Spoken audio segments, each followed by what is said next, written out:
Okay, now on to the main event. Our guest presenter is Dr. Ron Buliung, who is a University of Toronto Distinguished Professor in the Geographies of Disability and Ableism. He holds a Ph.D. in Urban Geography from McMaster University and graduate appointments in the Department of Geography and Planning and in the Rehabilitation Sciences Institute. Motivated by personal circumstances, Ron's work focuses broadly on problems and solutions located at the nexus of disability, ableism, and cities. Recent published works have focused on access to education, disability, education rights and school transport, disability and climate change, food insecurity for disabled persons, and the gap between disability legislation and accessible cities. Professor Buliung teaches the graduate seminar, Disability, Ableism and Place in the graduate program in Geography and Planning. So over to you, Ron, to present your slides. Okay, terrific. Thank you very much, Sarah, for that lovely introduction. And let me begin by sharing my gratitude to all of you for joining us today for this conversation.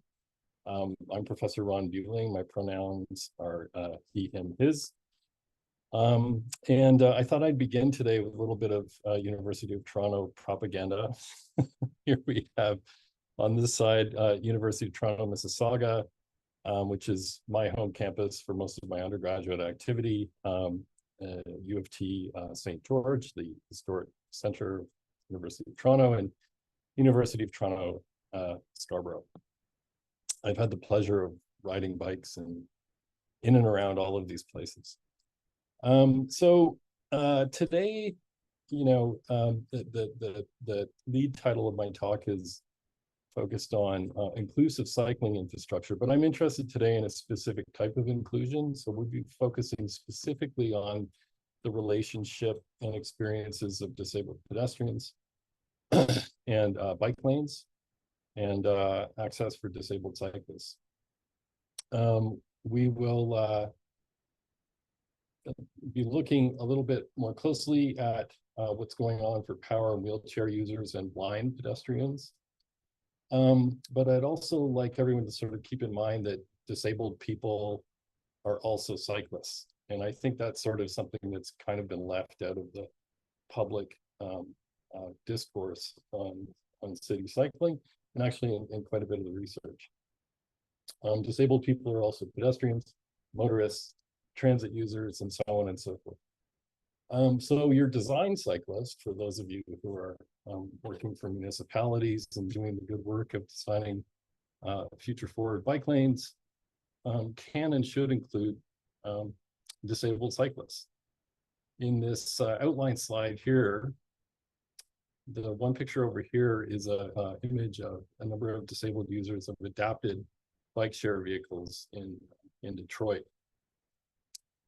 I have also for anyone who needs it, I've added alt text to all of the images.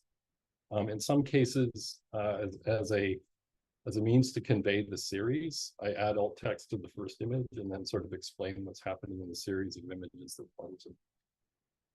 So, oops.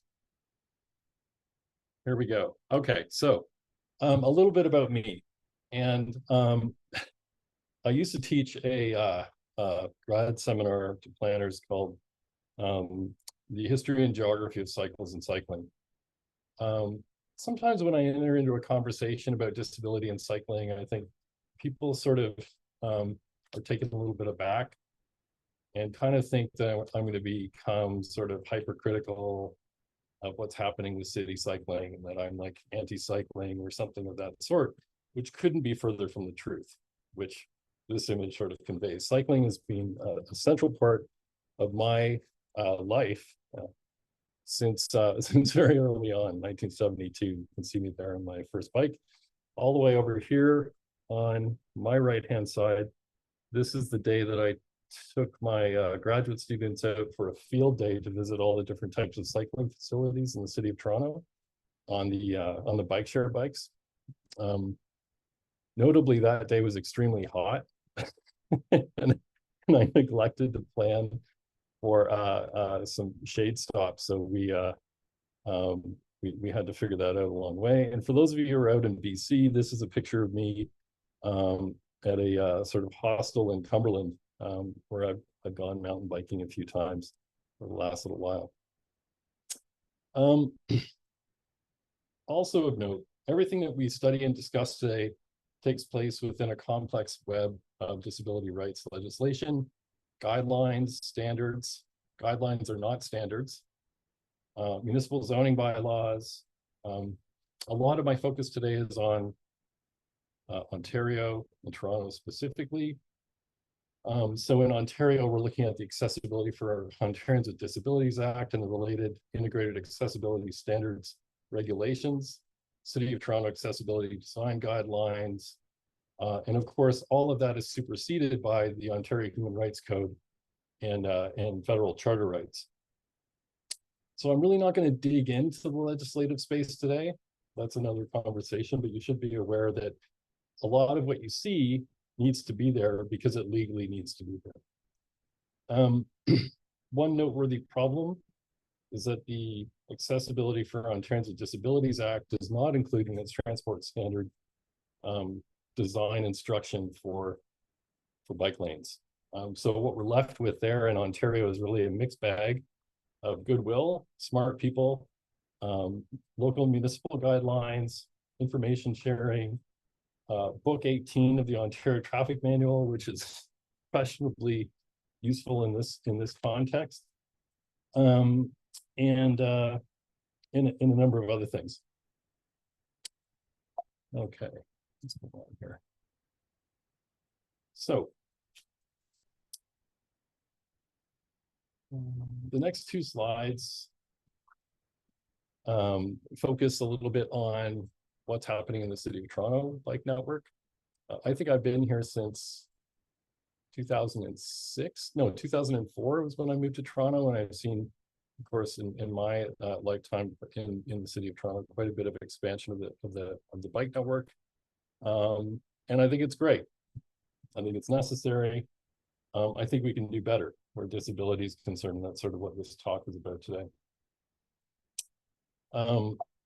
So if we look at the actual distribution of facilities by type,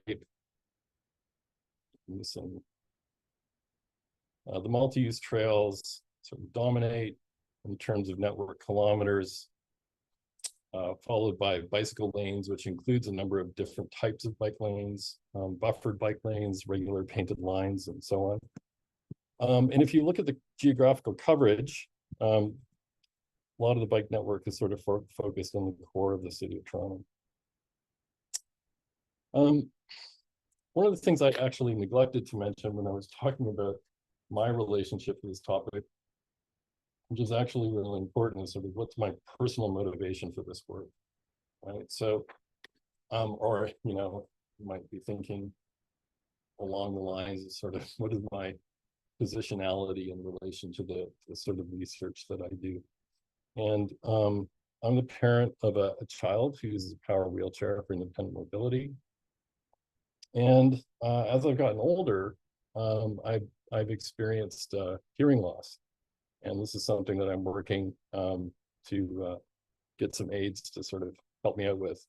And so my experience of even this meeting, conversations that we had in advance of the meeting, my experience of teaching at the university, and my experience at the city is affected by my role as a parent and my own experience with hearing loss.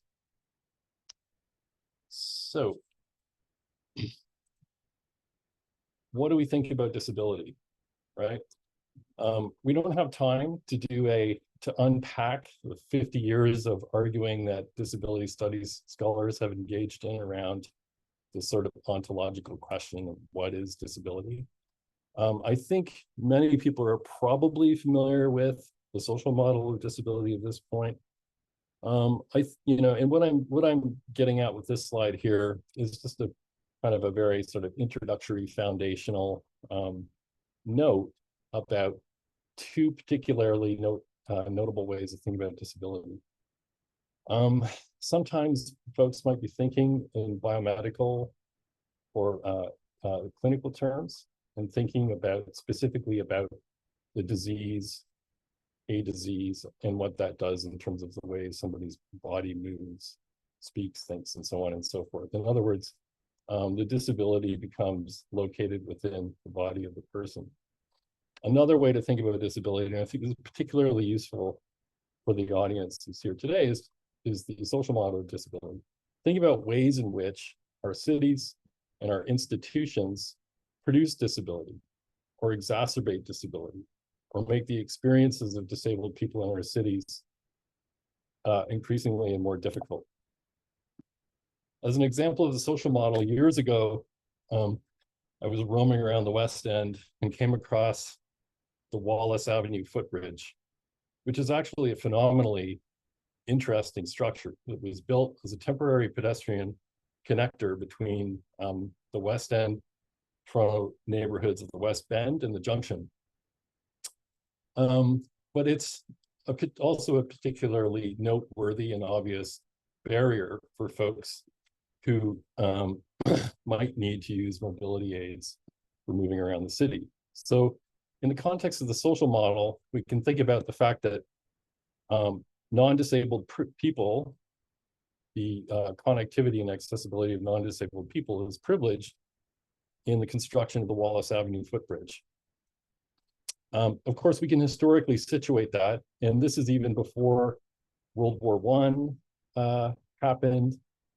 Subsequent to the World Wars, people were thinking more and more about disability for obvious reasons. Nevertheless, more recently, they reconstructed one end of the footbridge to reroute it into a new residential area. And when they did that, they didn't make it accessible. The last sort of bit on conceptualization, disability comes centered on sort of language and representation. And I think probably 90% of the people on the call today are familiar with a person with disability, or people with disability, way of describing disability. And oftentimes you'll hear other folks say, well, you have to say person with disability. There's another way of thinking about this, identity first language. That is putting whatever's going on with the person first. It's inseparable from one's identity. So we have person with autism, like person with disability, or we have an autistic person. What's sort of noteworthy here as well is that there is conversations about not only the language we use in these in the description of disabled people, but also the symbols that we use. And so there's a very intense debate within the autistic community about how appropriate or inappropriate the puzzle piece is in symbolizing autism. And this is a debate that's going back several decades. So the sort of contemporary symbol for autism developed by the autism community is actually the gold infinity symbol. All of this is to say is that it's complicated. At the end of the day, what really matters is thinking through what an individual prefers in terms of their the language used to describe their life. Okay, so moving on to bikeways. We're going to start here with bike pedestrian interactions. And I just pulled a few headlines just to demonstrate that it's, not just Toronto where people might be getting upset. The US is fantastic because you'll often see like class action litigation happening in every major city with regard to disability and civil infrastructure. So the story is complex. Some people are happy, some people are not. There's more work that needs to be done. We're going to dig into a very specific case. So I'm kind of coming from this scale down to this scale. And this is the story of Trinity St. Paul's Church in the Annex neighborhood in Toronto. And it's a little bit of a story about my family, followed with design possibilities. So here we are, the church is over here. There's a disabled parking spot here with this painted sort of buffer here. And there's no depressed curb adjacent to the disabled parking spot. This is us looking north on Bloor Street. That's going east, and there's the location of the church. Here we are looking south. The disabled parking spot here is not an Uber Eats parking space. It's not a space for non-permitted vehicles. It's not a taxi stand. It's also not long enough for a rear loading van, and it's not close enough to the curb for a vehicle with a side ramp. And those of you who know probably know that like Wheel-Trans vehicles, for example, can park in the bike lane and unload onto the frontage or boulevard part of the sidewalk. Language of that sort is not anywhere for private vehicles. So what does this look like if you're trying to navigate this space? The only place where you can access the pedestrian clearway is at this depressed curve here, this depressed curve here at this intersection. So this is what it looks like. This is our van. Now, some of you might say, this is not a good example of good parenting. It looks like I'm letting my kids just go run wild across the bike lane. I was right behind them, guiding this process and so on. And it was really kind of a learning experience. We look up to see where the disabled parking is for the church because they had an activity there. We got there, and then we needed to figure out how to get on the sidewalk because there was no obvious option. So my daughter has to pull out of the van backwards, do a 180 spin facing the vehicle right of way, then crosses over the bikeway. You'll note here, I'm not trying to turn this person into a villain. The cyclist isn't looking, the cyclist is looking away from my kids.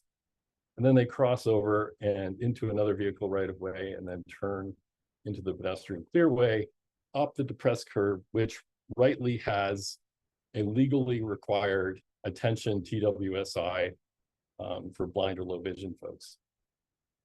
So what could we do differently? One of the things I find interesting with this example is that I took the pictures in 2018. In 2014, I was teaching ADA compliant bikeway design in my cycling class. In 2016, the Bloor bike lane was painted. I think the Bloor bike lane is awesome. But I'm arguing for change. And 2019, we have draft design guidelines. 2023, chapters 1 to 3 of the bikeway design guidelines have been accepted or approved for the City of Toronto. And they have a number of features for disabled folks. So what can we do differently in this space, right? There are a number of things we could do differently. This example here with the floating curb and the fixed bollard kind of appeals to me, right? Where there's a higher level of protection, and the surface treatment of the floating curb also makes it a little bit more visible to drivers who might be hanging out in the vehicle right of way here. I mean, the disabled wheelchair user travels to the zebra crossing and up a depressed curb. In our case, we don't have this option, right? Because the curb is curb depression is on the other side. Side loading, right? So here's an example of a spot where you'd have a ramp extending here into a navigation buffer, zebra crossings to a platform with a depressed crossing with attention TWSIs on either side and the bars here. The chicane is intended to slow down cyclists unless they have a electric motor and a food box. In which case they're probably going 30 kilometers an hour. Same deal over here. In this case, in the image, the bike lane is narrowed, which the intention there is to sort of slow cycling traffic. The problem is, maybe you picked up on this, the problem is that private vehicles usually are either rear loading or side loading, not both. Wheel-trans, paratransit vehicles, unless they're a minivan, tend to be both side and rear loading, right? And it has to do with the interior configuration of the vehicle. So in my view, the best option here is some kind of combination of the two that permits both side and rear loading. Coming back to this space, you know, you can imagine having the floating curb here with the bollard and some kind of demarcation to get us around here. But there's another option. I couldn't have asked for a better moment. Like February 14th, I'm preparing for this talk, and I come across one of the most absurd things I've seen yet, which is the wheel-trans van parked adjacent the protected bike lane. And I'm just wondering, like, how is the person going to get from this vehicle onto the pedestrian clearway? It's the same situation as the church, right? So they've got the rear ramp down. Person would come down here, navigate into this space here, and then up. This depressed curb doesn't have a TWSI on it, which is an issue. There's no way for them to get onto the curb this way. I noted that the folks that were in the van were in wheelchairs, so access has to be provided through this route here. What could we be doing differently? Well, some of our friends there are two things. One of the things, and this is coming from the City of Toronto guidelines, wheel-trans vehicles can park against the curb in the cycle lane. Cyclists are to yield to the vehicle if they know that that's sort of the rule. Another option, which just kind of is common sense, is the Vancouver corner. And some of you have probably heard of this. Vancouver corner, let me go back here, would be, in this example, putting the disability parking space right here. So whether you're side loading or rear loading, a side loader is accessing the pedestrian clearway directly. Rear loading, you're just coming this way onto the clearway, which is less distance. It's a one-way street, so it's not quite as busy to this location. Same deal with this wheel-trans example. This image here just sort of shows you a few different sort of configurations, design concepts, and so on for this particular issue. You can see here what I was talking about in terms of the side and rear loading private vehicles. It doesn't matter if it's a Toyota or a Chrysler, they all do the same thing. This is a bit of a mess here because the person is crossing into a bike lane and needs to get into this vehicle here. And I'm navigating through the bollards and everything else. The Vancouver corner, this is not the most beautiful rendering, but it's quite functional. So here's the thing. People can access the corner. They can access the press curb without having to cross the cycling facilities. You can use an existing curb cut. It enables the city to increase the number of accessible loading locations per block. A couple of the disadvantages, one of them is if I'm this vehicle, in order to get back on the main arterial, I have to sort of drive around. It's like a time issue. It's really pretty minor in comparison to the upside. And then the other part of this is that it reduced the number of regular permitted parking spaces on the street, which quite frankly, forgive me, I could care less about. Like, it's entirely reasonable to prioritize this use on that local street. What am I doing here? Okay. I think I'm gonna wrap probably with a bit of a discussion on the experiences of blind pedestrians. This story got quite a bit of attention. This is Dave Lepofsky. He's the chair of the AOTA Alliance. We owe him a great debt of gratitude for having audible transit announcements on our vehicles. Apparently this was an 11-year fight to get something that benefits pretty much everybody and is just common sense. I don't think, at least I'd like to think that if we were doing the same thing again today, it wouldn't take that long. So in this example here, this is a bike lane in Midtown, looking westbound. Eglinton and Avenue Road is the intersection. And you see David navigating from the threshold of a facility across into the bike lane. These are called unit pavers. So they represent a change in texture from the pedestrian clearway to the boulevard into the bike lane. And there's some conversation about whether these are cane detectable or not. In David's experience, they are not. And whether you agree with him or not, the reality is there are better options. Okay. I happen to agree with his position on this. And the other point I'd make is that, again, this is not just a Toronto problem. Here's Kitchener. Oops, I meant to get rid of the person's name.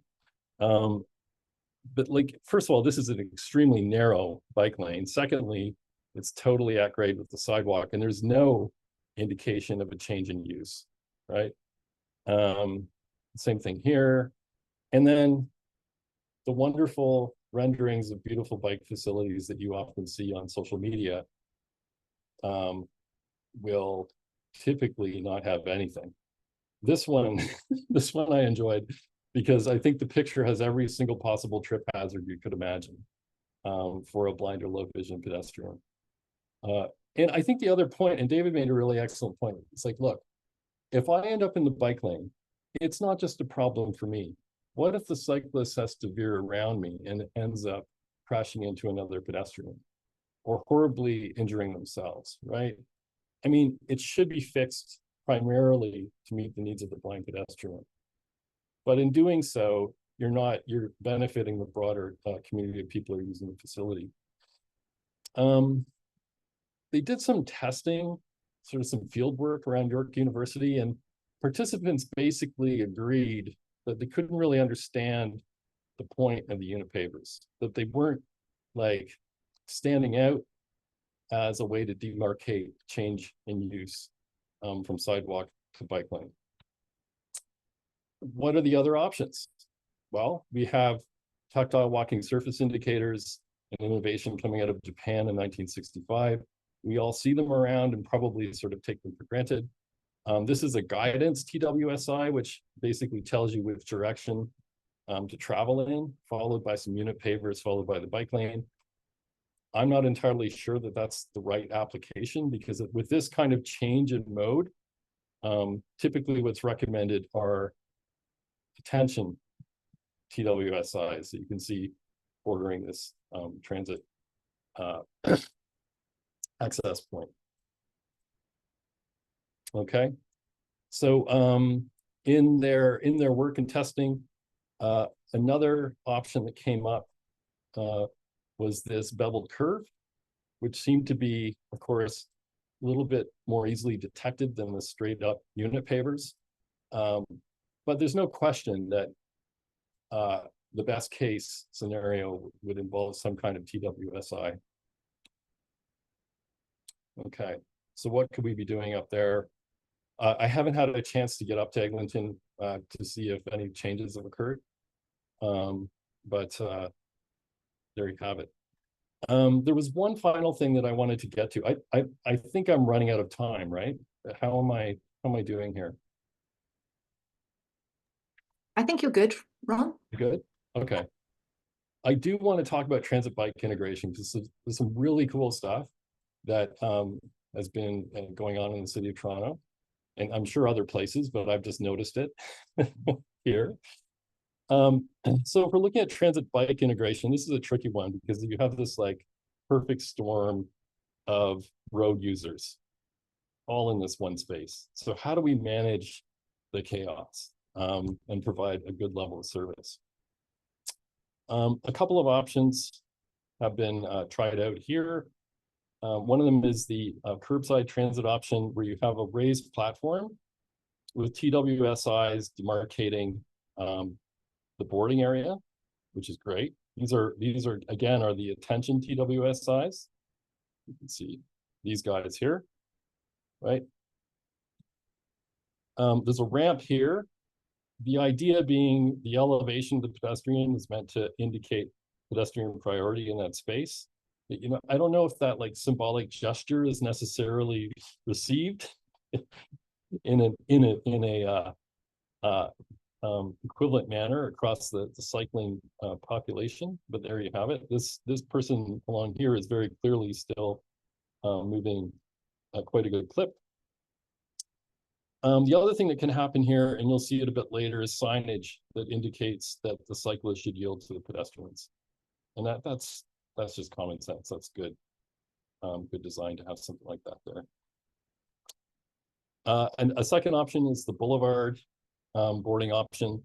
Here you've got sort of a crossing area graded with a cycling lane with TWSIs on either end. In this example here, again, this is from the York field study. The boarding area isn't complete yet. It doesn't have the shelter and some other things in place, but it gives you an idea of what this design looks like in the real world. And then there's the Zikla vectorial system, which the idea with the system is it basically creates this raised asphalt platform, using sort of a modular construction, right? And so you've got the raised, it's elevated here, indicating pedestrian priority. You'll find some signage here, some traffic control signage here. It sort of helps to deal with this access egress problem for the bus, right? There's no way in this example here for the disabled transit user to access this bus unless the bus extends its ramp, if it has a ramp. And in other circumstances, does it kneel or not, right? And there are all kinds of stories where disabled passengers are unable to get on the bus for all kinds of reasons. What does it look like installed? This is Bloor West Village. It's actually the area where I live. I'm really incredibly spoiled. I live in an area that has subway, all kinds of bike lanes, and so on and so forth. So here's the Zikla platform live. I love that the City of Toronto put the yield sign there, right? You don't always see that. The raised platform. The only thing that I was wondering about is the platform gap filler. So I sort of zoomed in on it for you here, so you can see all the different textures in this surface. So here's the attention TWSI. Might be hard to see on your screen, but the platform gap filler has vertical or horizontal striations that kind of look like a guidance TWSI, but they're quite shallow, right? So I'm not exactly sure how cane detectable they are. So and you know, I'm not coming down terribly hard on this because I think it's a good piece of infrastructure, but in general, I think I'd like to see the attention TWSI extend across the app.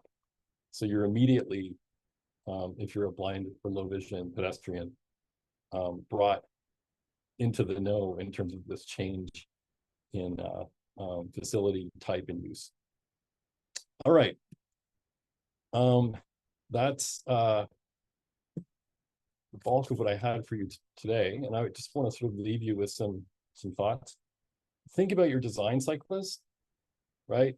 You know, when you look at design guidelines for bikeways, you'll get to a page where it shows, you know, the front, side, and profile views of the design cyclist. By that, I mean the cyclist around which the bikeway is designed. So you're thinking about the width and all kinds of other things. I've written about adaptive cycles and disability, and there's a whole universe out there of technologies, right? at the end of the day, uh, you know, all else being equal, you'd end up with an even wider facility, which isn't necessarily a terrible thing for people who are pro-cyclist and pro-pedestrian. So it's about time. You know, I'm looking at my course back in 2012 up to 2023, more than a decade. Things move slowly, change is hard in cities, but we're seeing good things happening. I started to think about moving beyond physical disability and blind pedestrians in the design space as well, because everything that I've talked about today is focused on physical disability, mobility impairment, and folks who are blind and low vision. I don't know what that looks like. I'm just putting it out there for you to think about. Disability friction. I've heard other folks talk about competition amongst disabilities. It's not really a competition, but the idea that if you change things in one particular way, it might not work for someone who's got another thing going on, right? So making an adjustment for physical disability could create facilities that aren't necessarily working well for someone who's blind or low vision, right? So you got, and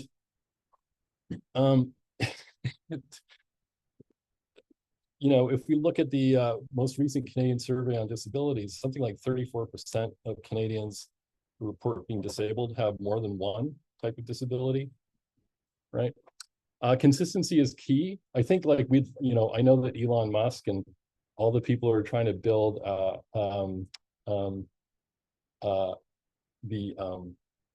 are they called? The vehicles that sort of run on autopilot, right? They work really well when the road environment is consistent and relatively simple.